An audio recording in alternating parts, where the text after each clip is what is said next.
dulu tuh fokus pada siapa yang salah, menemukan kambing hitam, menemukan siapa yang salah, itu tuh ada kepuasan sendiri. Aku tidak berpikir untuk bunuh diri aja itu udah luar biasa banget. Cakep. Cakep.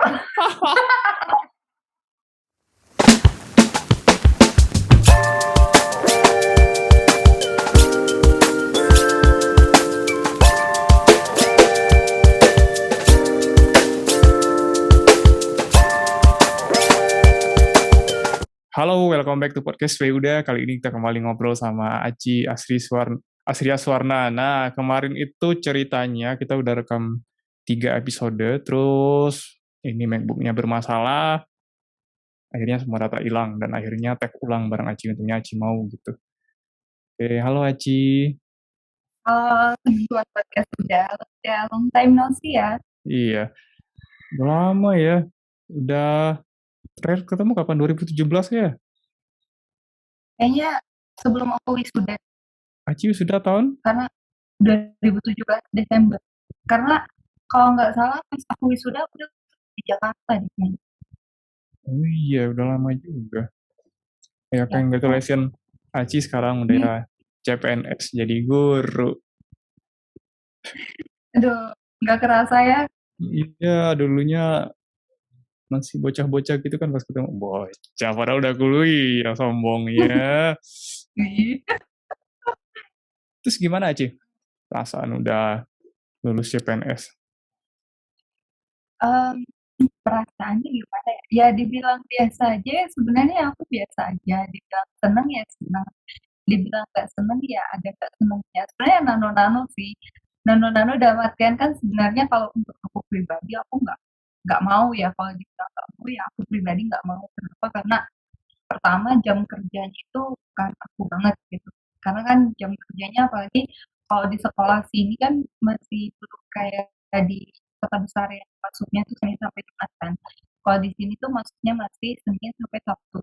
Dan untuk aku yang senang pergi ke sana sini tuh kayak kayak jadinya terkekang gitu loh, nggak bisa kemana-mana seperti yang sebelumnya gitu. Karena di sekolah yang sebelumnya itu hari Sabtu aku off biasanya. Jadi aku hari Jumat tuh udah pergi kemana gitu. Jadi Sabtu sama Minggu tuh aku nggak dijadwalin. Terus pas jadi CPNS tuh langsung tiba-tiba berubah dan aku harus full time kerja kan.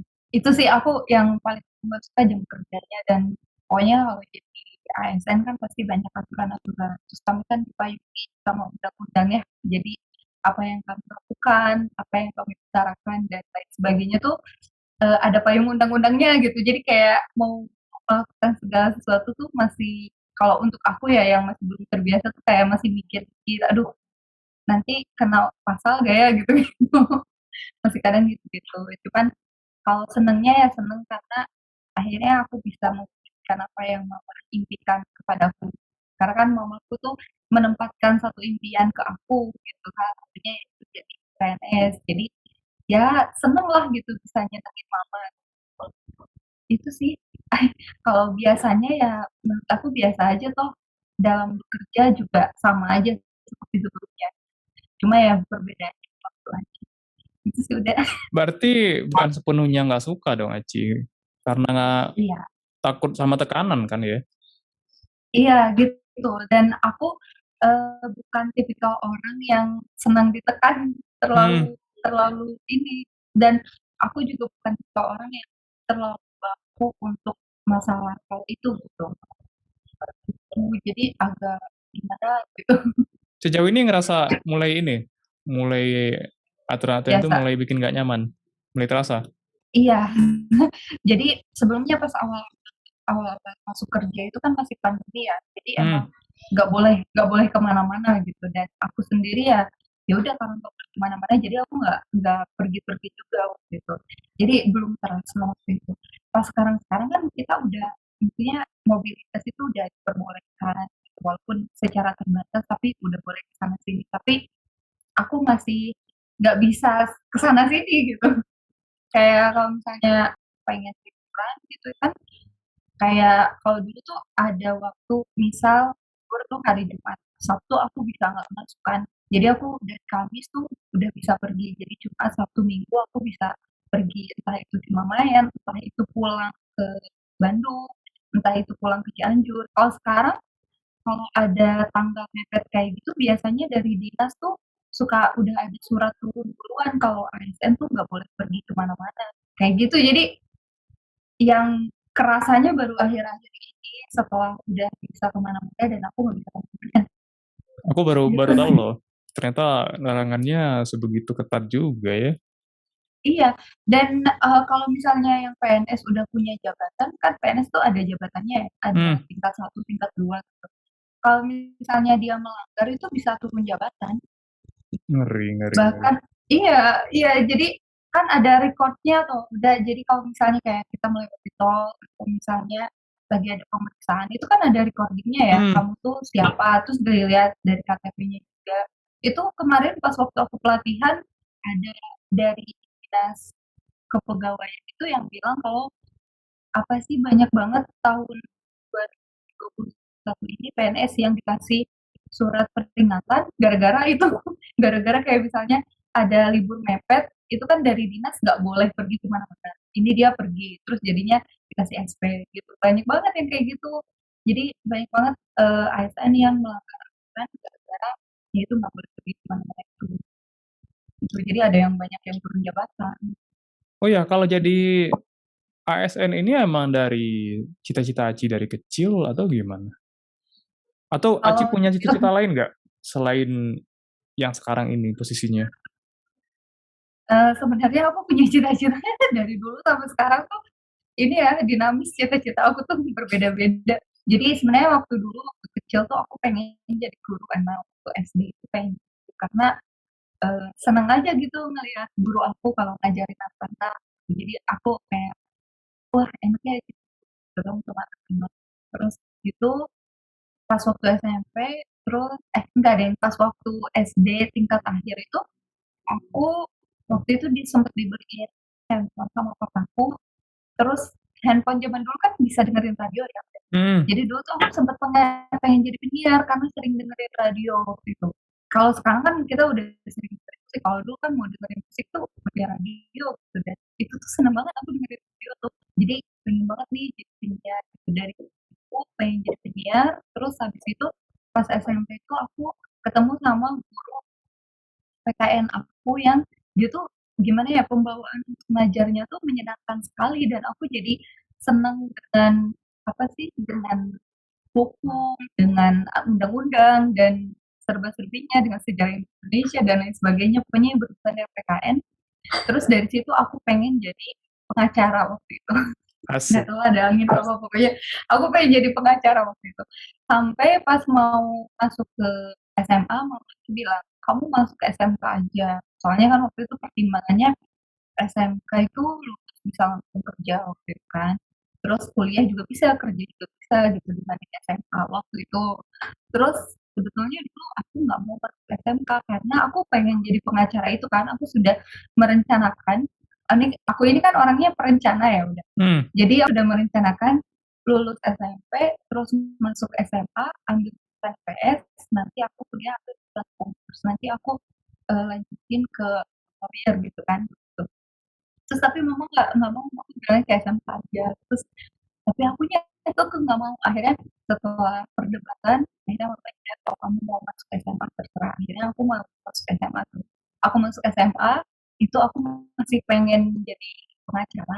Ternyata pas di SMA tuh guru PKN-nya tidak seperti guru aku waktu SMP udah. Jadi yang tadinya aku menggebu-gebu pengen belajar hmm. hukum, terus tiba-tiba jadi dong gitu. Gara-gara si guru PKN waktu SMA itu cuma datang ke kelas, ayo siapa yang mau setor hafalan undang-undang. Jadi hampir setengah semester, hampir 1 tahun diajar sama beliau itu, yaitu setor hafalan undang-undang aja terus. Jadi pelajaran PKN-nya tuh nggak dapet gitu. Dan itu tuh bikin terus mending kalau anak-anak itu tuh beneran ngehafal ini nggak misalnya si gurunya duduk di sini nih, terus yang setor hafalan tuh di depan, di belakang sini nih temennya ngasih tahu dia tuh jadi sebenarnya nggak hafal-hafal banget gitu. Jadi dari situ aku enggak deh, nggak jadi pengen jadi pengacara deh. Jadi aku tiba-tiba nggak suka aja gitu. Terus waktu itu karena aku dulu seneng nonton TV itu, aku seneng nonton Metro TV waktu itu dan Najwa Shihab waktu itu masih di Metro TV ya. Hmm. Terus aku seneng banget lihat Najwa Shihab sampai sekarang sih sebenarnya seneng banget. Terus dari situ aku pengen pengen jadi jurnalis, pengen kayak Najwa Shihab gitu. Terus dari situ oh ya udah berarti kalau aku pengen jadi jurnalis aku nanti harus masuk IPS. Terus dari itu udah tuh aku akhirnya masuk ke jurusan IPS dan waktu pas mau kuliah aku ambil jurusan komunikasi waktu itu. Cuman pas zaman aku komunikasi itu lagi diminati sekali waktu pas zamannya aku tuh. Jadi aku nggak lulus masuk ke komunikasi dan akhirnya mama bilang kenapa kamu nggak coba masuk ke keguruan. Dan itu aku akhirnya masuk ke keguruan, masuk ke UPI. Terus awalnya aku juga nggak begitu suka udah semester satu kalau ada mata kuliah keguruan itu ya aku kadang tidur terus pokoknya males nggak mau banget jadi guru waktu itu.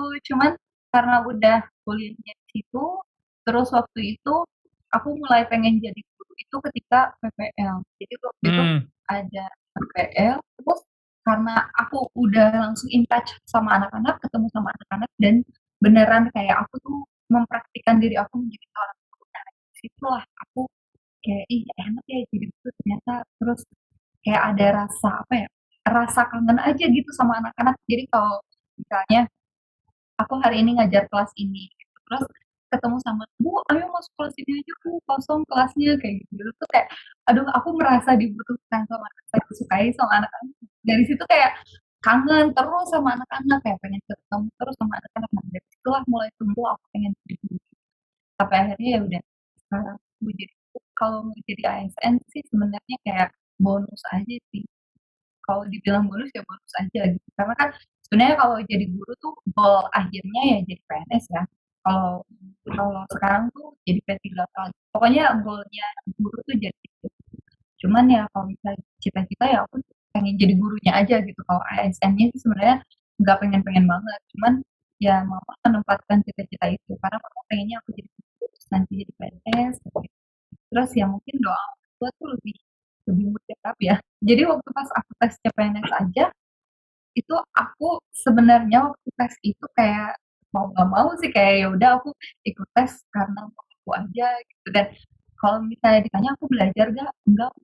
Aku aku tuh waktu pas mau tes CPNS sih, aku cuma dengerin teman-teman aku yang satu sekolah waktu itu mereka ngehafalin soal-soal CPNS terus nanya aku kan ada soal bahasa Indonesianya juga ya.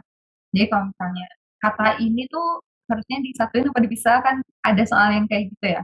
Mereka nanya aku. Jadi aku belajar tuh cuma dari mendengarkan mereka aja. Kalau aku belajar pribadi itu nggak sama sekali. Tapi ya mungkin karena mama pengen ya karena doa orang tua jadinya akhirnya boleh aja. Makanya aku kaget pas aku lulus kok bisa aku lulus ya. Ya, ya mungkin kata kata Tuhan itu rezekinya gitu. Jadi aku dari sekarang menjalani kehidupan aku sebagai seorang PNS. Kalau menurut aku kadang gini loh, kita tuh menolak hal-hal yang akhirnya ini bukan gue, Ya, terikat kayak ini terlalu mengatur gitu. Tapi sebenarnya itu mungkin diri kita gitu. iya, Iya kan? tapi iya udah benar. Ah, Iya benar. Ya, aku sebenarnya kalau untuk pekerjaan senangnya kan bebas sih kalau misalnya jam kerja sebenarnya kayak gitu. Tapi kalau ditanya aku sebenarnya orangnya perfeksionis juga. Jadi kalau misalnya hmm, aturannya A, itu tuh aku harus A gitu. Nggak bisa jadi B atau A setengah tuh nggak bisa. Pokoknya harus A. Ya iya sih bener. Udah ternyata apa yang tidak aku sukai itulah yang sebenarnya selama ini aku jalani. Gitu kan maksudnya. sebenarnya mungkin nggak suka, kita nggak sukanya kenapa ya. Tapi itu diri kita gitu. Atau kita mengakui bahwa itu Bener. diri kita, kita juga kadang menolak itu. Menolak dengan kuat, ini bukan gue, ini bukan gue. Gitu. Sering nggak sih? Iya bener. Apalagi Iya kan bener Aci, kadang suka kayak gitu. kita kan sering kerja sama dulu. Aci admin, aku kaprof. Aci kan terstruktur banget tuh, sama kita sebenarnya. Iya Aku iya lebih iya iya bener. fleksibel. Aku lebih jauh lebih fleksibel sebenarnya. Kan aku orangnya kaku kata orang kan. Lebih kaku Aci dalam Mm-mm. aturan. Aci kan gedek tuh. Kalau yang lain-lain nggak ngikuti aturan. terus ngomel. Kadang 3 hari ngomel kan, ngomel ke aku doang. Iya, iya benar. Tapi Iya. sekarang tahu nggak, aku kebalikannya tahu udah Ah, sekarang sekarang gimana? di komunitas sekarang ada yang lebih ada yang lebih terstruktur dibandingkan aku. Nah, itu dia. Terus, Gini, kadang kita ngelihat diri kita di orang lain. nah, iya, Aduh, iya. Terus, kayaknya ini gua ya terus, dulu gitu. bener. Jadi aku kayak berkaca, oh iya bro, aku juga terstruktur kayak gitu. Kalau sekarang aku, kadang aku curhat sama Kak Agu, terus Kak Agu padahal aku tuh selalu mempertimbangkan kalau orang ini tuh udah lama banget di komunitas ini dan dia membantu membangun komunitas ini. Kok mereka jahat ya, kok mereka ngetik ya gitu. Sekarang aku lebih merasa kayak gitu. Oh ya nih, balik ke radio tadi. Coba Heeh. praktekin lagi. Nyiar tuh kayak gimana? Aku nih ya, Ci, sampai sekarang masih pengen jadi penyiar radio. Belajar sama Kak Agu ya. Iya, coba-coba Ci. Dulu Hmm. pernah dengar Aci nyiar kan, tapi udah lama banget. Coba deh. Oh iya, dulu waktu pas zaman kuliah ya. Iya, zaman kuliah Aci nge-share link kan, terus kita nyimak. Coba ya. Udah Coba-coba. lama juga aku nggak siaran. 107,7 SKFM besok kampus Islam ini. Oke, teman-teman, hari ini kita kedatangan tamu spesial dari eh, teman yang jauh sana. Dia teman aku nih. Tapi walaupun sama-sama, ini tuh kan udah aku jadi bingung. Boleh ulang? Aku udah lama nggak siaran, jadi kan blank. Terus pelajaran Lagi yang Aci dapat dari siaran untuk dari ngajar ada hubungannya nggak sih? Kadang kan ada hubungan yang kita nggak duga dari berbagai profesi. kalau untuk dari siaran sama ngajar, apa ya, lebih ke komunikasi sebenarnya. Komunikasi ya? Jadi kan lebih ke komunikasinya. Jadi kalau kita waktu siaran itu kan kita komunikasi dengan si audiens kita yang kita nggak tahu dia siapa, kita Mm-mm. nggak tahu dia dengerinnya kayak gimana. Sedangkan kalau mengajar, kita komunikasi dengan audiens yang ada di depan mata kita. Tapi aku mengkolaborasikan itu. Jadi kayak yang sebelumnya pas pas ketemu sama anak-anak kan aku juga nggak tahu siapa mereka, latar belakang mereka seperti apa gitu. Tapi aku harus bisa mungkin se-friendly mungkin sama mereka seperti kayak aku siaran. Karena kan kalau siaran kita mencoba untuk menjadi temannya temannya pendengar kan Mm-mm. gitu. Dan waktu mengajar aku memposisikan diri untuk mencoba menjadi temannya mereka gitu, yang bisa ketika mereka mendengarkan aku berbicara, mereka seperti mendengarkan aku siaran, mereka seperti ditemani gitu, kayak gitu. Itu mungkin itu korelasinya di bagian komunikasinya sih. Ya, satu Terus hal nih. juga ya, Oh, ya. hmm, Lanjut. Lanjut dulu. ya terus kayak kalau waktu siaran itu kan kita harus punya wawasan yang luas ya. Mm-mm. Dan wawasan yang luas itu sangat bermanfaat sekali ketika aku mengajar, karena pas aku mengajar jadinya aku bisa menerapkan wawasan aku ini, mengkorelasikan dengan keadaan anak-anak didik aku. Kayak misalnya gini, aku kan sebenarnya aku nggak suka TikTok gitu ya misalnya. Tapi kalau jadi penyiar waktu itu aku suka nggak suka aku harus menyampaikan hal itu kan. Gitu. Terus sekarang ke anak-anak kan zaman sekarang kan suka TikTok nih, suka main TikTok. Jadi aku yang tadinya nggak tahu, aku mencari tahu tren TikTok itu seperti apa gitu. Jadi ketika aku ngobrol sama mereka, ngomongin TikTok itu tuh tetap nyambung walaupun aku nggak pakai TikTok. Gitu sih salah satu contohnya. Jadi terbiasa terbiasa untuk mengetahui sesuatu yang bahkan aku sebelumnya tidak tahu dan tidak suka gitu waktu siaran, itu juga aku terapkan ketika aku berhadapan dengan anak-anak. Jadi aku harus bisa mungkin mengikuti tren yang mereka sukai. Itu sih. Oke. Dulu kan Aci gampang gedek sama orang kan? Susah nyembunyiin. Hmm, Sekarang gimana tuh treatment yang menghadapi siswa? Sekarang SMP kan ya? Sebelumnya kan SMK. SM. Gimana cara Aci lebih sabar untuk itu? Kalau dulu waktu SMK sih nggak begitu sulit ya, karena Hmm. anak-anaknya lebih mudah diatur. Kalau yang SMP sekarang ya masa peralihan dari SD terus menuju ke remaja itu kan luar biasa banget. Udah Kadang bocil, kalau istilahnya anak SD itu kan bocil-bocil yang semaunya, terus tiba-tiba masuk ke SMP yang apa namanya, yang dianya tuh udah harus agak diatur tapi anaknya nggak mau diatur gitu kan. Itu tuh luar biasa banget. Jadi kalau misalnya mereka lagi tidak sesuai dengan arahan atau misalnya kayak gini aja contoh misalnya kayak disuruh kerja bakti mereka malah main HP itu tuh aku gede banget udah maksudnya teman-teman yang lain loh nyapu kok kamu main HP gitu. Kalau dulu sih kalau dulu aku biasanya belak-belakan ya. Sekarang kayak lebih apa ya, lebih tenang sebelum menghadapi mereka gitu. Jadi pas contoh kecilnya kayak tadi, terus aku biasanya langsung ngedeketin anak-anak dulu, "Kamu kenapa kok nggak bantu kamu?" "Iya Bu, ini mau bantuin." Kalau 1, 2 kali aku lumpuhin, mereka nurut, ketiga kali misalnya mereka masih kayak gitu, biasanya aku marahin. Tapi aku marahinnya enggak yang gimana ya, enggak yang gitu, enggak yang kayak gitu sih sebenarnya. Kayak marahinnya ya biasa aja, "Ayo." Terus kadang aku daripada memarahi anak-anak, biasanya aku langsung terjun langsung. Kayak misalnya ya kayak tadi kerja bakti, dibandingkan aku mengeluarkan energi aku untuk memarahi mereka, lebih baik aku ikut menyapu sama mereka. Jadi mereka yang tadinya nggak nyapu ngelihat aku nyapu kan ada rasa malu sendiri ya. Akhirnya yang tadinya nggak bergerak yang mereka akhirnya bergerak gitu sih. Aku lebih sering kayak gitu.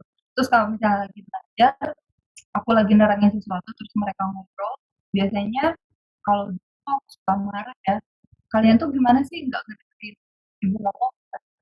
Tapi kalau sekarang ketika aku lagi menerangkan, mereka mau ngobrol, aku sebenarnya yang marah, tapi aku nggak mau marah, jadi aku diem. Nanti terus nanti mereka tuh ngeh kan, "Weh, Teh Teh Aci, Bu Aci diem." Jadi akhirnya mereka diem. Terus baru aku ngelanjutin ngomong menerangkan. Aku sekarang kayak gitu. Nah, Beda banget beda dulu. dari hal-hal demikian, menurut Aci apa yang bikin Aci berubah cara bersikap? Dari menghadapi banyak orang ini, udah ngajar, apa yang menurut Aci yang mulai berubah ke Aci sendiri? Atau Aci belajar dari hal-hal itu? Nah, jadi yang mulai berubah, hmm, ini sih, kayak aku sekarang jauh menjadi orang yang lebih tenang Tenang. dalam menghadapi, maksudnya dalam menghadapi keadaan, dalam menghadapi masalah, aku jauh lebih tenang. Kalau dulu istilah bahasa Sundanya mah dulu aku buru-buru udah jadi kayak kalau misalnya ada satu kesalahan atau misalnya ada satu hal yang tidak serak sama aku, wah biasanya aku rudet rudet tuh apa ya bahasanya? Ribet lah gitulah, Oh, gitu. Kalau oke. sekarang enggak, mhm, kalau sekarang aku lebih tenang untuk menghadapi berbagai macam hal yang ada setiap harinya. Kayak contohnya gini, kayak kemarin nih, baru banget kemarin aku kehilangan kamera Insta aku ceritanya.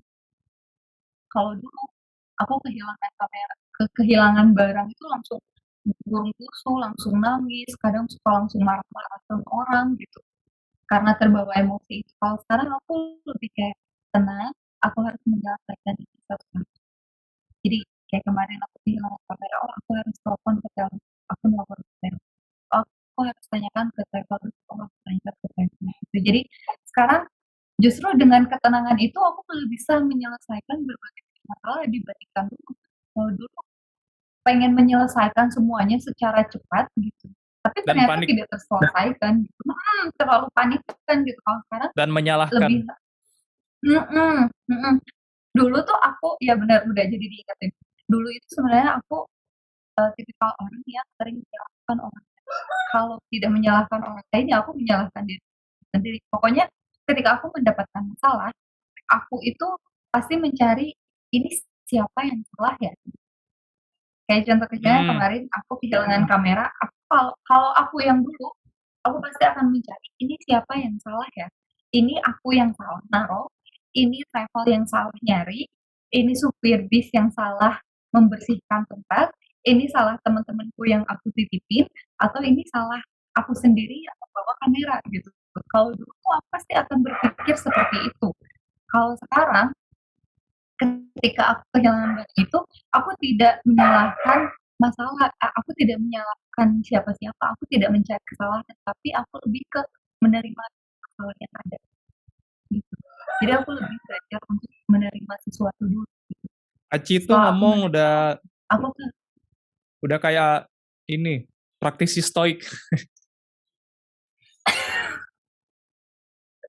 iya, jadi beberapa beberapa bulan terakhir ini memang aku belajar. Pokoknya selama pandemi ini aku mulai belajar stoicism, terus apa namanya minimalism juga. Jadi aku belajar hidup minimalis dan filosofi teras kalau di bahasa Indonesia namanya. Kalau kalau bahasa psikologinya stoik kan. Terus dari belajar itu aku mulai menerapkan kehidupan sehari-hari dan itu kerasa banget perubahannya dan kayaknya lebih nyaman aja hidup seperti itu. Dulu aku hidup banyak negatif thinking, terus banyak pokoknya banyak hal yang meresahkan diri aku. Tapi setelah aku menerapkan hidup minimalis dan juga stoik itu, kayak hidupku diulang banget aja. Aci sadar gak sih kalau ketika nyalain orang lain, nyalain keadaan itu dulu puas juga dong. Puas gitu. Keluarkan emosinya, marah-marah. Tapi puasnya sebentar doang. Iya, iya, Ketika itu iya benar. aja. Masalahnya nggak Jadi selesai-selesai. iya benar. Jadi kita tuh terlalu bukan kita sih maksudnya aku tuh terlalu sibuk mencari siapa yang salah. Aku terlalu sibuk menyalahkan orang lain hingga aku lupa apa yang harus aku selesaikan. Yang harus aku selesaikan itu masalahnya, bukan siapa yang salahnya gitu. Zaman dulu tuh kayak gitu sampai kadang dulu aku suka menyalahkan diri aku sendiri gitu. Kamu sih kayak gitu. Kalau sekarang enggak gitu. Jadi setelah aku menerapkan hidup stoik itu kayak ya udah kalau ada kesalahan ya udah terima dulu aja masalahnya gitu.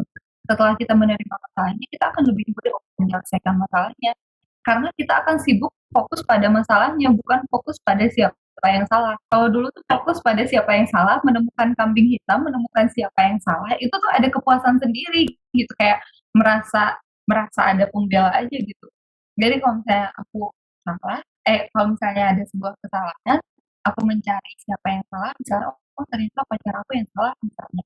Ya udah aku jadi merasa oh aku nggak tahu karena pacar aku yang salah gitu. Kalau dulu kayak gitu. Jadinya kan apa ya? Karena kita merasa orang orang lainnya salah, kadang kadang kita jadi suka nggak suka sama orangnya. Kayak gitu tuh kalau dulu zaman dulu. Kalau Dan sekarang hidupnya berasa lebih lempeng nggak sih? iya iya hidupnya terasa lebih ringan gitu terus kayak ya udah jalan-jalan aja. Tapi ada Kalau pertanyaan dulu penting nih, Aci. nyari-nyari gitu. Apa? Titik baliknya itu apa yang bikin Aci bisa sampai ke tahap pemikiran yang sekarang? Pasti ada Titik dong. balik. Hmm, hmm, hmm. Apa itu? Titik baliknya ketika jadi kan dulu itu pandemi pas pandemi itu kan aku punya banyak waktu luang terus dari punya waktu luang itu aku mempelajari ya aku sering nonton YouTube terus tiba-tiba ada 1%, biasanya aku nonton di 1% sama main terus aku sering nontonin video kayak pembelajaran diri gitu healing dan sebenarnya sih aku mencoba untuk mencari-cari video itu bagaimana sih caranya aku untuk menyembuhkan diri sendiri itu karena apa sebenarnya aku ya kalau misalnya dibilang ini aku stres juga udah awal ini aku stres banget sumpah Kenapa itu? kenapa ya karena kalau zaman waktu di Bandung itu aku punya banyak teman aku punya banyak teman dan aku punya banyak tempat untuk mencurahkan seluruh isi hatiku gitu. Jadi waktu dulu tuh mau keadaan aku senang, mau aku sedih, mau kayak gimana pun hari-hari aku pada saat itu, aku punya teman untuk bisa aku tumpahkan. Aku punya teman buat cerita gitu tentang hari-hari aku, tentang kesedihan aku, tentang kesenangan aku. Gitu. Sedangkan di sini sebenarnya di sini ada Mbak gitu kan yang bisa menjadi tempat cerita aku tapi perbedaan umur kan kadang biasanya suka menjadi penghalang ya kadang atau misalnya beda pemikiran kadang juga suka jadi bikin kita nggak nyaman nih kalau cerita hal ini ke si A gitu. Aku lebih nyaman cerita hal ini ke si B gitu. Dan kalau di sini aku tuh nggak punya banyak temen udah aslinya. Jadi kayak punya temen tuh ya sekedar temen aja, nggak kayak di sana gitu yang punya temen tuh ya emang buat tempat mencurahkan isi hati gitu. Kayak teman-teman Jabar kan dulu juga kadang ngumpul terus cerita cerita apa gitu kan. Hal itu yang bikin membuat aku kayak lebih nyaman. Jadi kan aku emang tipikal orang yang harus selalu cerita sama orang sebenarnya. Terus pas di sini tiba-tiba aku nggak bisa cerita sama siapa-siapa udah dan itu bikin bikin aku stres sendiri gitu. Kayak aku meluangkan waktu untuk cerita di blog atau bercerita di media sosial kan itu akan berbeda ya. Karena aku sebenarnya tipikal orang yang seneng ngobrol sama orang tuh in touch kayak kayak kayak aku ketemu sama orangnya gitu. Dan di sini aku tidak punya teman yang bisa seperti itu gitu dan aku tidak punya teman-teman seperti teman-teman aku yang di Cianjur sama yang di Batam gitu. Jadi pas awal-awal itu di sini ya memang ada mic yang bisa jadi tempat cerita aku gitu. Tapi selama kuliah itu kayak aku kehilangan orang satu-satunya orang yang bisa aku jadikan tempat sampah cerita aku gitu kan. Jadi dulu tuh aku sempat sampai stres udah sebenarnya sampai sekarang sih kalau dibilang dibilang aku membutuhkan teman ya sampai sekarang aku membutuhkan teman untuk cerita. Tapi kan mencari teman untuk cerita seperti teman-teman kita yang biasanya itu kan tidak semudah itu. Hmm. Kalau mencari teman ya mungkin gampang ya, kita bisa kenalan terus jadi teman.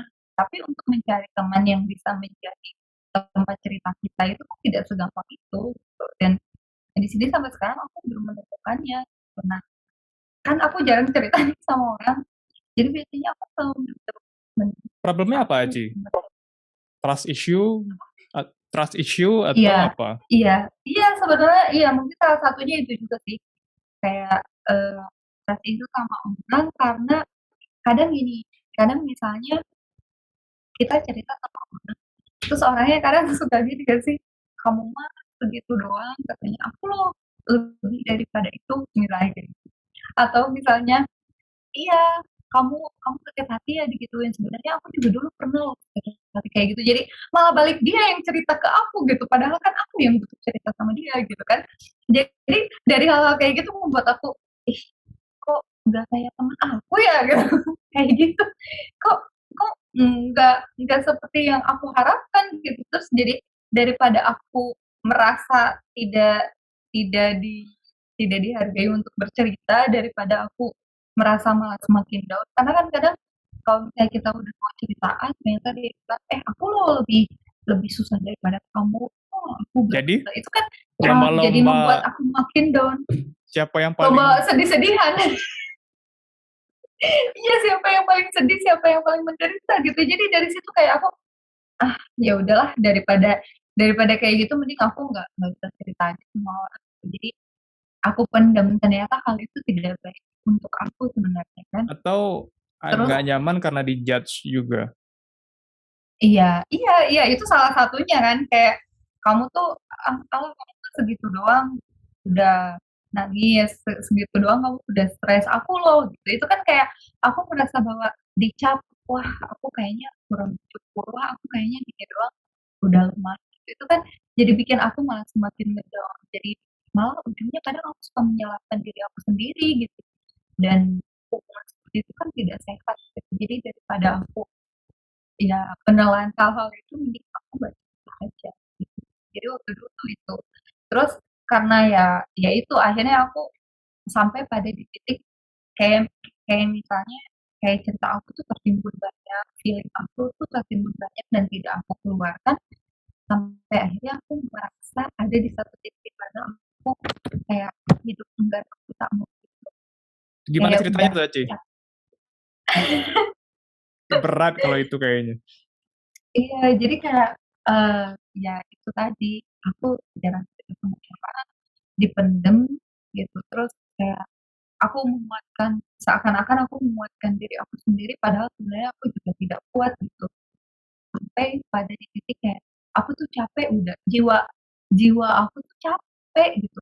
Meskipun fisik aku sehat gitu, tapi sebenarnya jiwa aku, batin aku merasa capek aja gitu, kok gini banget ya ngejalanin hidup, kayak ada aja gitu masalah dan terpaan. Kalau dulu tuh kayak aku misalnya punya masalah, punya ujian apa gitu dari Tuhan, aku ada tempat buat cerita. Kalaupun tidak cerita, aku misalnya kumpul sama kalian ya, teman-teman Biojabar, terus nanti kita ketawa-ketawa gitu, cerita-cerita apa gitu, dan aku kadang suka lupa masalah aku gitu, walaupun hanya sesaat, tapi aku jadi lebih enjoy aja gitu kan. Terus kalau di sini enggak, enggak ada, enggak ada yang bisa membuat aku melupakan masalah-masalah itu gitu.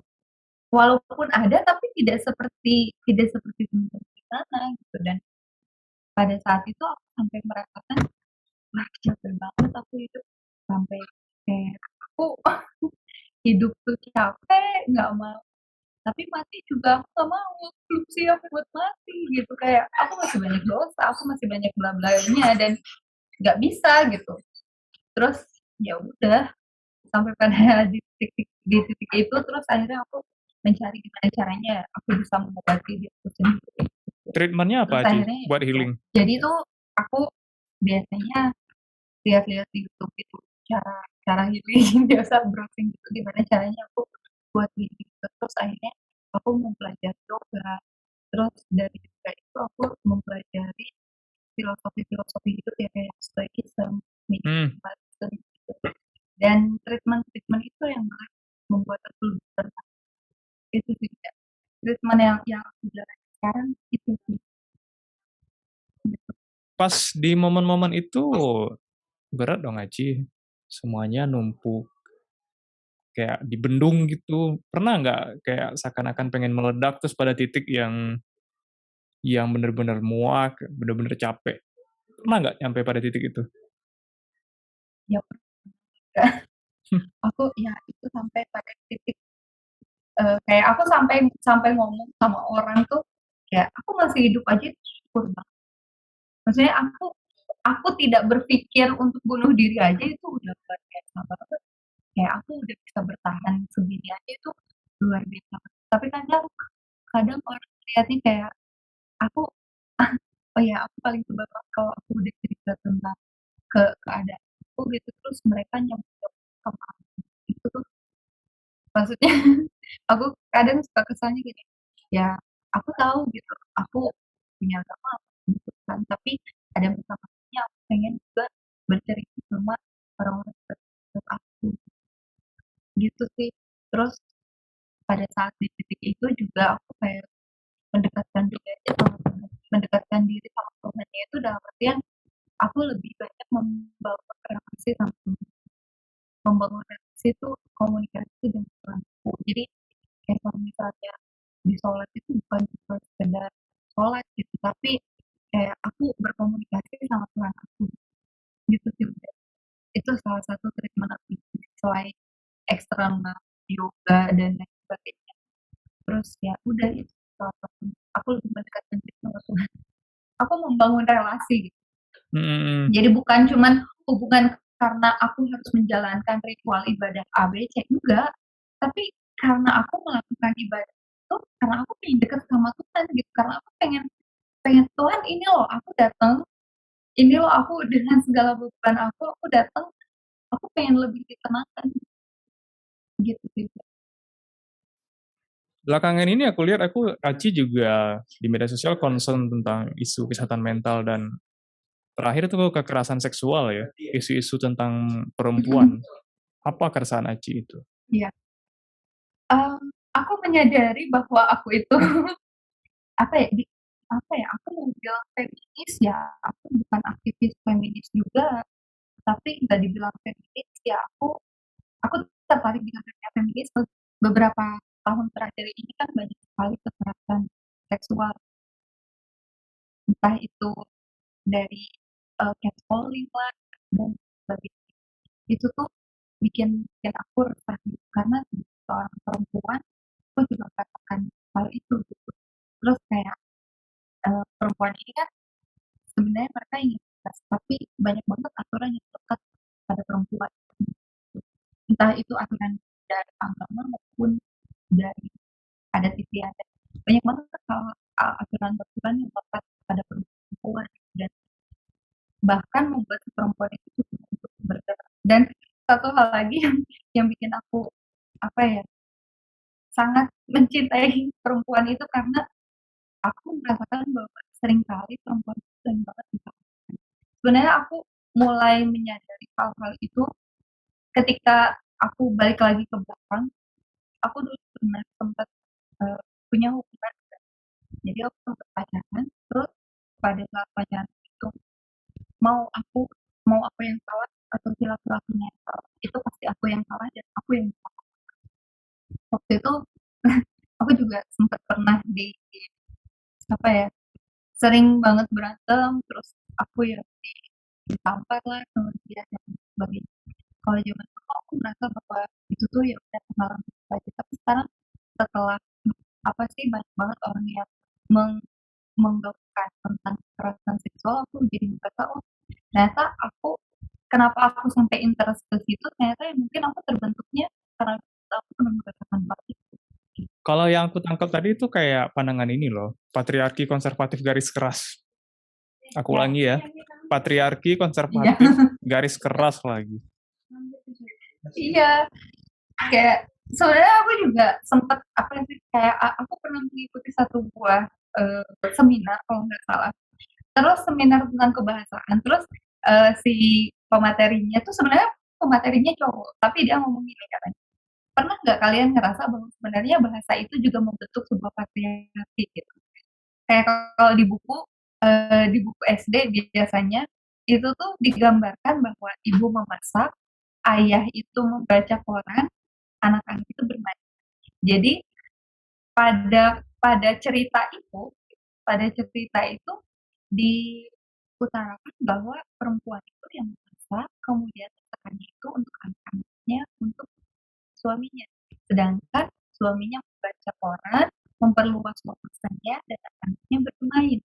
Jadi dari situ, oh ternyata cerita-cerita yang sebenarnya ada di dalam buku SD itu juga memberikan pemahaman patriarki. Berarti patriarki itu sebenarnya dari SD itu sudah kayak kayak macam apa ya diterapkan dari mulai SD secara tidak sadar. Aku mau Gitu. komentari Jadi yang tadi contohnya. Kalau coba. menurut aku, kalau dalam tatanan masyarakat, orang sekarang ngomongnya society ya, itu mungkin iya, Hmm, itu tatanan yang terjadi di society gitu. Cuma kalau kita kembali ke dalam relasi berumah tangga ya, itu kan kembali kepada peran masing-masing dan kesepakatan siapa yang menjalani. ya, Jadi menurut aku itu nggak relevan lagi. Kalau alasannya itu gitu, mungkin memang terbentuk dengan hal-hal begitu, tapi ketika dalam praktiknya, di realitanya kehidupan sekarang, itu nggak relevan lagi kalau sebagai contoh. Kalau seandainya itu iya, di buku iya, pelajaran, ya ya udah, itu yang kita jalani sehari-hari, bukan berarti itu harus dilakuin ketika kita udah dewasa gitu. Kembali pilihan masing-masing. Kalau aku kurang kurang suka dengan contoh-contoh yang begitu. oh, Harusnya kan dia oke, harus menjawab juga. Harus di itu kan nggak satu statement yang satu arah aja sih aku lihat. Harusnya dia menjawab juga. Ini loh realitanya begini ya. Seminar itu kan kadang memang dialognya satu arah ya. Itu kalau dari iya, pandangan aku ah, ya. Nah, satu hal lagi nih, kembali ah, ke posisi Aci sebagai pengajar. Aku nggak mau mengkritisi hmm, sistem pendidikan ya, karena kan aku udah lama kelar sekolah juga, udah lama nggak kuliah. Kalau sebagai pengajar, apa keresahan Aci yang di pendidikan kita? Keresahan Aci sebagai guru ini personal sih, bukan secara umum aku minta personal Aci. personal nih. Aduh, hmm, apa ya? Perasaan aku di sistem pendidikan sekarang ya kesejahteraan guru sebenarnya. Karena kesejahteraan sama kurikulum sih yang aku rasakan sekarang. Sebenarnya sekarang kan udah mau ada diterapkan kurikulum baru ya. Tapi sebenarnya dari tahun ke tahun perubahan kurikulum terus dilakukan tapi SDM gurunya tidak ditingkatkan dengan benar. Sebenarnya setiap guru tuh dikasih kayak pelatihan dan sebagainya, tapi toh pelatihan hanya pelatihan, kurikulum hanya kurikulum, pada akhirnya di sekolah pendidikannya ya gitu-gitu saja gitu. Dan terus juga generalisasi. generalisasi yang diterapkan itu aku kurang suka juga sih, karena setiap daerah itu punya apa ya, punya keterbatasannya masing-masing, tapi segalanya itu kayak kurikulum digeneralisasikan, kemudian pelatihan digeneralisasikan, terus aturan-aturan pendidikan digeneralisasikan, padahal kan tidak semua sekolah bisa menerapkan hal itu. Gitu. Itu aja sih kalau keresahan aku untuk sistem pendidikan di Indonesia. Kalau dengar-dengar keluhan guru, orang tua dan murid, belakangan aku dengar beban kurikulum sekarang tuh jauh lebih berat ya. Kadang ada pelajaran SMA dulunya, sekarang dipelajari anak SMP. Berasa gitu nggak sih? Ya, ya itu. Iya itu betul. Jadi misalnya kalau zaman dulu itu di di SMA itu tidak diajarkan tentang linguistik. Maksudnya tidak diajarkan tentang linguistik itu tidak secara mendalam diajarkan tentang linguistik. Kalau sekarang apa yang aku pelajari pada saat kuliah ternyata dipelajari sama anak SMA sekarang. Dan itu luar biasa betul. Aku sampai sampai pernah aku bilang, kalian tahu nggak? Kalian itu pintar banget. Ini baru aku temukan waktu aku kuliah. Aku waktu SMA tidak menemukan pelajaran ini, tapi aku sekarang ngajar kalian menemukan ini dan kalian sudah mempelajarinya, sedangkan aku mempelajari hal ini tuh waktu kuliah. Gitu. Mereka tuh udah mempelajari fonem, apa sih semantik, itu tuh udah di SMA loh. Oh, semantik ya. Padahal kan, padahal dulu aku belajar semantik, belajar fonem, itu tuh waktu udah kuliah gitu, dan waktu SMA aku nggak Tapi mereka belajar bisa memahami. tentang itu. Sebenarnya sebenarnya setiap setiap kalau yang pintar ya bisa, tapi kalau misalnya yang nggak begitu ya mereka itu masih kebingungan dengan istilah-istilah. Karena kan bahasa Indonesia ini banyak istilahnya ya. Mereka tuh masih kebingungan soal istilah-istilah. Jadi untuk membedakan istilah-istilahnya mereka masih kebingungan. Itu sih. Dan iya benar banget sih. Jadi kayak ya tadi ngomongin soal generalisasi. Mungkin di daerah perkotaan dengan sistem kurikulum seperti itu bisa diterapkan, tapi di pedesaan kan belum tentu. Secanggih apapun gurunya gitu ya, kadang kan kita juga seorang guru itu juga terbatas dengan kemampuan siswanya. Karena kemampuan siswa itu kan dipengaruhi oleh lingkungannya, dipengaruhi juga oleh gizinya gitu. Kayak gitu deh. Jadi sehebat apapun gurunya kadang kan kalau anaknya yang terbatas itu juga menjadi hambatan buat kita. Ya. Gitu. Makanya aku tidak begitu suka kurikulum yang digeneralisasikan. Nah, keseruannya di guru apa yang Aci rasain? Keseruan jadi guru apa ya? Ya itu ketika aku dikenal sama anak-anak gitu kan. Ketika aku dikenal sama anak-anak, ketika aku disapa anak-anak, ketika aku masuk kelas terus mereka senang. Ketika aku nggak masuk kelas, mereka sedih. Itu tuh kayak punya apa ya? Ada sensasi tersendiri gitu lah. Aku dibutuhkan banget sama anak-anak. Wah, anak-anak suka banget sama aku. Itu hal yang paling menyenangkan untuk aku. Gitu. Aku sempat Itu baca sukanya kok. teori di mana ya? Kayaknya teori psikologi. Manusia tuh paling seneng ketika dibutuhkan oleh sesama manusia. Iya betul. Ya, makanya manusia itu butuh eksistensi gitu. Ketika eksistensinya, Iya. keberadaannya tidak diterima, tidak diakui, disitulah timbul kadang kesepian, tidak berharga. Benar gak sih? Mm-mm. Iya, iya bener udah merasakan kan? Iya, ketika misalnya sendiri, Iya sama. dia diabaikan gitu ya. Aduh kok gua kayak Heeh. nggak Terus berharga gitu, kayak nggak berarti. jadi merasa minder gitu. Itu dia. Padahal sebenarnya enggak, Mm-mm. kitanya aja kadang yang Iya, terlalu berpikiran jauh kan. Pernah digoda murid-murid pria? padahal pernah lah. Gimana gimana ceritanya? Pernah apalagi waktu SMA. Waktu ngajar di SMK. Jadi dulu kan aku ngajar di SMK tuh. Dan waktu aku ngajar di SMK itu umur aku masih 25 waktu itu. 24 menuju ke 25. Jadi belum genap 25 waktu itu. Jadi masih disebutnya kayak masih terbilang muda lah ya.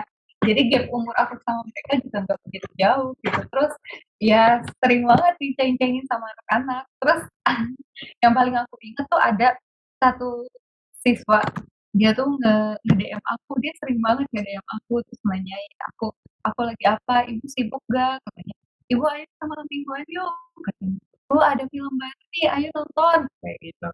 Sampai kadang kalau anak-anak tuh kadang bercanda, lagi ngobrol kayak gini, atau aku lagi ngajar gitu, biasanya mereka ada yang bercanda, tapi terus ada juga yang nge-DM aku, ibu sibuk gak besok, gitu. Terus aku kan nanya, kenapa emang? Enggak, aku mau beli tiket nonton nih bu, ibu mau nggak nonton sama aku, katanya gitu. Berani ya.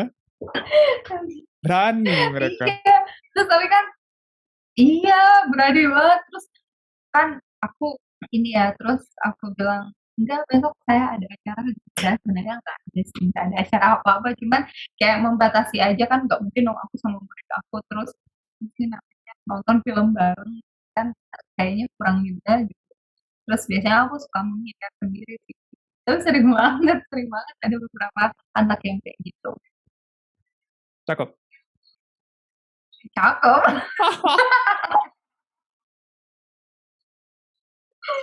cakep lah udah anaknya cakep. Eh apa ya? Kalau dibilang tipe aku ya dia tipe Asik. aku gitu. Iya Tapi beneran cuy.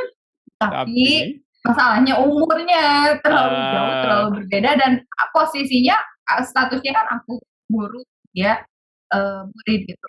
Kalau mungkin udah sering denger ya cerita-cerita di mana guru terus jadi suami istrinya sama muridnya. Tapi kan itu guru cowok ke guru cewek ya. oh, Kalau aku kan nggak mungkin dong aku guru cewek ke, ke murid aku yang cowok gitu kan. Gitu sih udah. lagian nanti yang capeknya tuh obrolannya. Bener gitu. Terus sampai sampai ada yang anak-anak yang Baci, kemarin nonton ya sama si A gitu kan, terus enggak, kata aku bilang, oh enggak kok si A bilang katanya si A mau nonton sama Baci, kok kamu tahu dari mana? Kan dia DM Baci, kok kamu tahu dia DM sama aku? Iya kan dia nanti kan dia kemarin nunjukin kata, wah terus rame gitu, terus ya ampun ini anak, kok semuanya jadi pada tahu gitu. Coba bayangin Tapi kalau Aci jadi nonton gitu. Coba bayangin kalau aku jadi nonton, aku tidak menjadi omongan satu kabupaten. Di pub dong sama Bu Aci. Fotoin kan, nih Bu Aci sebelah gue nih nonton sama gue bareng gue gitu. Aduh. Jangan deh Aci, jangan. Terus kadang, ya enggak. Terus ada lagi kadang yang sebelumnya gini, Bu, ayo malam mingguan sama aku. Terus nanti temennya, jangan, jangan aku baca nanti dia marah katanya gitu. Asik. Terus, oh rame gitu. Aduh, lucu sih. Tapi kadang aku juga merasa terjebak di situasi seperti itu kayak aku harus ngomong apa, aku harus gimana gitu. Karena aku juga tidak mau menyakiti mereka ya. Maksudnya dalam artian ya aku tahu mereka bercanda gitu, jangan sampai akunya terlalu baper apa gimana. Kadang aku juga suka kebingungan di posisi itu. Tapi untungnya ada beberapa guru yang kadang suka menyelamatkan aku gitu. Kayak kalau misalnya ngawas, kalau dulu kan aku ngajarnya di kelas-kelas perempuan ya rata-rata. Jadi aku ngajar kelas akuntansi, tata kecantikan sama tata busana yang muridnya kebanyakan perempuan gitu. Nah, giliran aku kalau lagi ujian, kalau ujian kayak PTS atau PAS itu, misalnya aku kedapetan nih, dapet di kelas boga kan, kalau waktu di SMK aku kelas boga tuh banyak cowoknya ya. Kedapetan nih aku di kelas boga, aku biasanya nggak mau sendiri, aku biasanya minta ditemenin sama guru siapa kayak gitu. Karena biasanya kalau di kelas boga tuh sering banget diceng-cengin gitu, terus nanti biasanya diselamatin sama temen lain. Karena gitu. Itu resiko jadi guru muda yang good looking. Wah, terima kasih.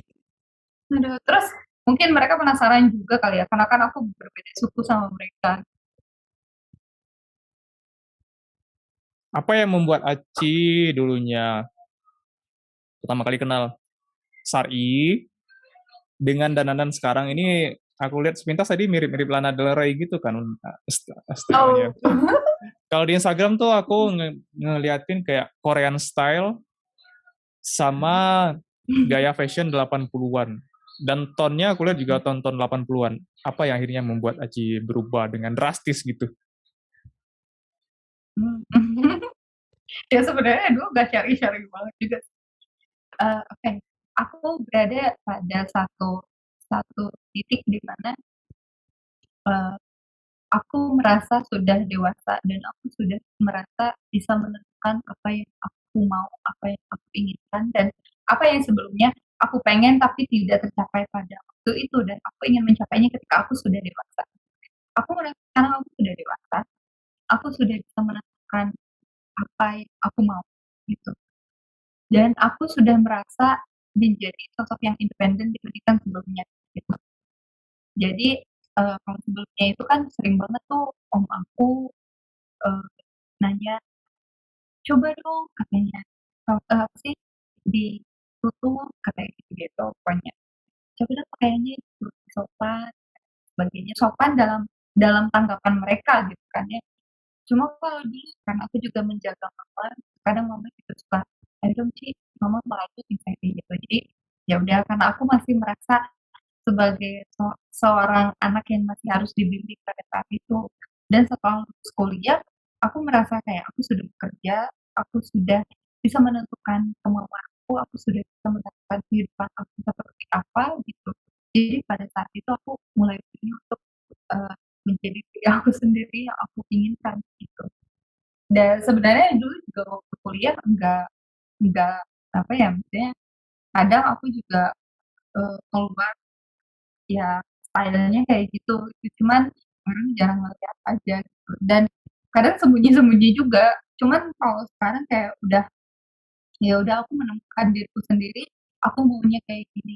Dan aku karena merasa udah independen itu, udah tidak sudah tidak harus dikasih tahu ABC gitu sih. Jadi akhirnya aku memutuskan ya udah gitu. Terus kalau untuk fashion, sebenarnya kan emang dari dulu aku obses banget sama vintage things kan. Aku senang Ya, banget sama vintage. Jadi mungkin terbawa dari situ. Kalau Korean style ya ya udah tahu sendiri lah aku suka Korea seperti apa gitu. Dari situ sih. Gitu. kalau merasa independen itu berasa ini nggak sih? Kayak pencapaian tersendiri buat diri gitu. Iya Iya nggak sih? gitu udah. Jadi kan kalau iya bener, kalau dulu kan aku masih apa ya, masih mau apa-apa tuh masih mikirin, aduh apa, aduh nanti mama aku malu kayak, aduh nanti om aku ngomongin gitu, dan masih kayak kayak terkoneksi dengan keluarga gitu, masih kayak wah aku masih sering dikasih gitu, jadi aku mau nggak mau harus nurut kayak gitu. Terus setelah aku bisa kerja sendiri, setelah aku bisa menentukan kehidupan aku sendiri, aku merasa jauh lebih independen dan aku lebih berani aja gitu. Ada Bukan pembahasan berarti menarik aku lagi nih, Aci. salah. Nah, ini ada korelasi sama pandangan feminis tadi. Dan fenomena yang belakangan aku temukan nih, temuan-temuan aku selama kita nggak ketemu misalnya ya. Ada orang yang ngerasa dia independen, feminis, terus self-love, sekarang kan dikumandangkan kayak gitu kan.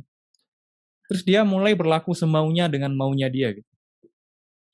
Nanti ketika bergesekan dengan nilai dan norma, dia marah juga sama orang lain. Dan harus diterima. Padahal mau nggak mau kita ada nilai dan norma loh di sini. Iya, iya, Nah, ada nilai dan dan apalagi norma. ini sering terlihat pada orangnya yang ngomong-ngomongnya dia feminis gitu.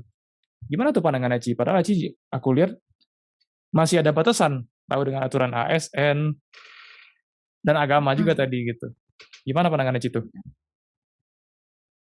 Sebenarnya kalau kebebasan itu kan, pengertian kebebasan itu kan masing-masing individu pasti akan berbeda-beda ya. Cuma dilihat lagi dianya itu berada pada lingkungan seperti apa, kerjanya apa juga gitu. Kalau yang ngeyalan kalau yang ngeyalan kayak gitu suka ada plesetan udah kayak SJW SJW feminis, udah pernah dengar gak sih? Social justice Kayak gitu. warrior gitu ya. SJW SJW feminis. sebenarnya gini ya, feminis itu kan bukan berarti dia menjadi bebas dan semaunya, terus juga menggaungkan bahwa wanita itu lebih superior daripada perempuan, enggak juga sebenarnya gitu. Karena mau mau bagaimanapun juga perempuan tetap butuh sosok laki-laki. Laki-laki juga tetap butuh sosok perempuan. Jadi sebenarnya feminisme itu ya bukan berarti wanita lebih superior daripada laki-laki gitu. Tapi kalau aku sih rasanya bahwa ada nilai-nilai di mana perempuan bisa melakukan sesuatu dengan bebas gitu. Ada nilai-nilai yang emang mereka harus jalani bareng-bareng sama cowok gitu sih. Terus kalau misalnya yang mereka tuh ngeyalan yang sampai keluar dari norma, itu kata aku sih ya, dia belum memahami penuhnya feminis itu seperti apa gitu. Kalau kata aku sih, bukan bukan berarti aku pinter soal feminis ya, tidak juga. Cuma dia harus dia seharusnya memahami bahwa feminis itu bukan berarti kalau lu tuh bebas, bukan berarti lu tuh jadi lebih superior, enggak juga. Itu karena ya balik lagi, yang superior itu cuma Tuhan cuy. Lu kan cuma manusia. Oke, kita ngobrolnya udah nggak berasa udah sejam nih, Aci. Hmm, Terakhir, hmm, gimana? menurut Aci Deg-degan ya aku. apa yang paling penting dalam hidup?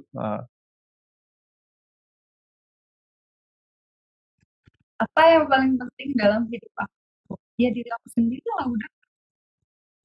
Bukan berarti aku egois ya, karena aku merasa diri aku penting. Karena yang menjalani hidup itu kalau aku tidak tidak menghargai diri aku, kalau aku tidak memikirkan diri aku tidak bisa menjalani hidup aku. Karena yang berharga itu diriku, yang penting itu diriku. Tapi bukan berarti aku melupakan orang lain gitu. Karena yang membentuk diriku juga ada orang lain. Karena aku bisa ada sekarang juga ya karena orang lain juga, tapi aku juga harus menghargai diriku sendiri gitu. Jadi kalau ditanya siapa yang paling penting dalam hidup kamu, ya tentu aja yang pertama adalah diriku sendiri gitu. Karena kalau aku merasa ini, kalau aku merasa di hidup ini orang lain penting daripada diri aku, ketika aku kehilangan orang itu, aku tidak akan menghargai diriku sendiri. Aku akan menjadi lemah ketika aku kehilangan orang itu. Tapi kalau misalnya aku menghargai diriku sendiri, memikirkan diriku sendiri yang pertama, karena ketika aku kehilangan diriku itu adalah ketika aku mati kan. Dan kalau Ya, aku mati ya sudah gitu. Gitu. Tapi kalau misalnya ketika aku masih hidup dan aku menempatkan orang lain di nomor pertama, ketika aku kehilangan, terus aku gimana jalan hidup aku? Gitu oke. sih. Kalau kalau aku ya. Tapi bukan berarti orang lain tidak penting. Orang lain penting, tapi kalau ditanya nomor satu siapa, saya. Oke, thank you Aci. Aci yang sekarang dan Aci yang dulu jauh berbeda. Aci sekarang jauh lebih positif dan Mm-mm. sebenarnya kalau menurut aku Aci sekarang jauh lebih lempeng dan bijak, nggak egois seperti dulu. Kalau dulu kan egois dulu namanya, nyalain-nyalain orang, ini itu jauh lebih negatif, sekarang jauh lebih Iya, positif. Oke Aci, nuhun pisan. Ini tag ulang sebenarnya sami-sami. teman-teman sekalian. Semoga banyak hal yang bisa diambil dari sini. Aku yakin banyak hal berfaedah yang bisa diambil dari sini. Dan buat Sami. teman-teman feminis di luar sana, tolong pahami dulu apa yang dibilang di sini. Jangan hanya sebaik-sebaik kata saja, supaya tidak terjadi salah paham. Iya, Sejauh nanti ini nanti semuanya aman, tidak ada sentimen-sentimen tertentu, itu kembali kepada Anda. Oke, terima kasih semuanya telah menyimak. Terima kasih buat Aci. Salam sejahtera terima dan kasih sehat selalu. teman-teman. Sampai Terima kita kasih. nanti bertemu lagi, Aci. Iya, kami udah. Semoga kita cepat in touch ketemu ya. Iya, siap.